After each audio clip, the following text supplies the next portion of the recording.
Welcome to a harsh reality broadcast on the 29th of October 2014.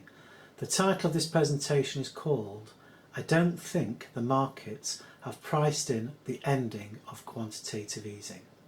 The time now, as I'm doing this presentation, is 2:30 in the afternoon, Greenwich Mean Time.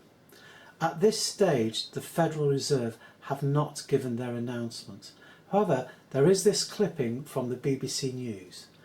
It says, US Federal Reserve set to end stimulus programme. The US Federal Reserve is expected to announce the end of its quantitative easing programme later. The Fed's main policy-making committee is meeting in Washington, where it is discussing whether to stop buying financial assets with newly created money. It has been gradually cutting back the scheme, which began in 2008, since late last year. The markets are expecting that the asset purchases will finally cease. If they are right, it will mark the ending of an extraordinary experiment in economic policy.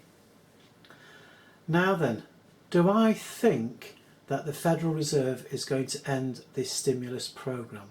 That is to say, quantitative easing. I think that they will announce the end of QE and state that they're going to keep the interest rates very low. Now, when I say they're going to announce the ending of QE, I truly believe that this will affect the markets. The markets will react to it, in my opinion, and the stocks will start to fall. Now, it's a bit like the boy crying wolf, because this has happened before, and when the markets get jittery, there is a slowdown in the tapering programme. I suspect, following the news, the markets will fall, because I don't think they've really priced in the ending of quantitative easing. And when the markets fall, I think that the Federal Reserve will reconsider their position. That's just my thoughts on the matter. I'm only surmising, I may be wrong, but I've seen this pattern before. When the markets get jittery, the Federal Reserve reacts to it. And so does the government. Do you remember the debt ceiling issue? Well, that's not been addressed. They've actually abandoned the debt ceiling. I do understand they're going to look at it next year to see what they're going to do, but at the moment they've not been set a limit for the debt ceiling. The fiscal cliff issue, again, that's not really been addressed. So again, what I'm thinking is happening is that the government is just kicking the can down the road. Let's see if this taper happens, i.e. the ending of quantitative easing. I suspect they will announce it, but let's see when they're forced to say, well, due to the economic situation, we need to reintroduce quantitative easing. So let's see. Now this is interesting, the next slide. Look at this. The FTSE, that has actually gone up today. That's gone up with the backdrop of the news that the Federal Reserve could be ending quantitative easing. Now this doesn't make sense to me. I would have expected the markets to be much more jittery.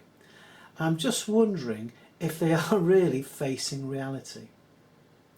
People that follow my blog understand that I am not particularly optimistic about the future. And the reason for that is that governments in Western economies have been living beyond their means. The mainstream media keeps saying we're in recovery.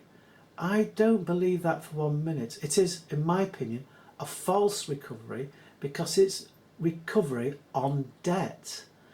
A real recovery, in my opinion, will happen when governments try to balance the books, in other words, stop running a deficit, and then start to run a surplus. But I can't see that in the near future, and I'll tell you for why.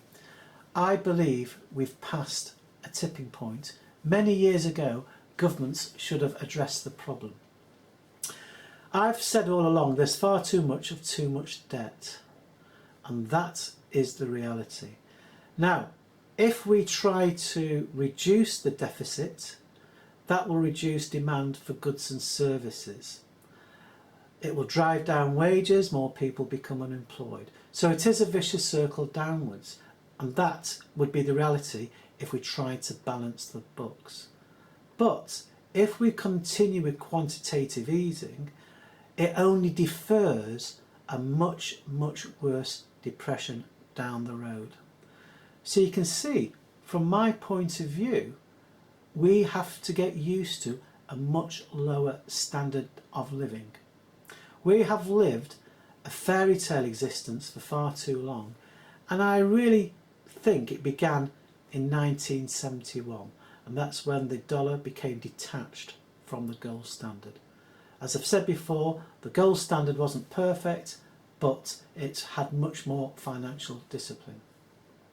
Now, people that follow my channel know that I have a character called Steve. He's been in a few of the animated cartoons. Well, the real person is actually in China, and he's emailed me the other week, and I just want to show you the email. He's put here, "Hi TP, you will love this, hope is well. Best," and it's from Steve. And right at the bottom there is a link, and it says here, "Live charts to explain China's shadow banking system and how it could make a slowdown even uglier." Steve is beginning to realise that there is major problems ahead. Now, I never thought he would. And this is my reply to him. I put here, "Hi SB, wow, thanks for the link, confirms what I've been thinking. I see significant volatility in the markets followed by a crash. If the crash is allowed to happen at this stage, now then, did you know that the Federal Reserve Bank were planning to cease quantitative easing this month? There has been a taper from $85 billion to $35 billion per month. It's supposed to end in October. Do you think they will end QE? My guess is that they won't. They'll blame it on some unexpected data to seek the continuation of quantitative easing. Trust me, Steve, if they continue with QE, it will be the final nail in the coffin. We need a manageable depression now rather than a catastrophic one down the road." So that was my response to Steve. I'm not too sure actually at this stage whether the Federal Reserve Bank will end QE. But if they do announce that they're going to end it, I seriously think that they will start it up again once the markets start to fall. Let's see what happens. Thank you very much for listening to the presentation.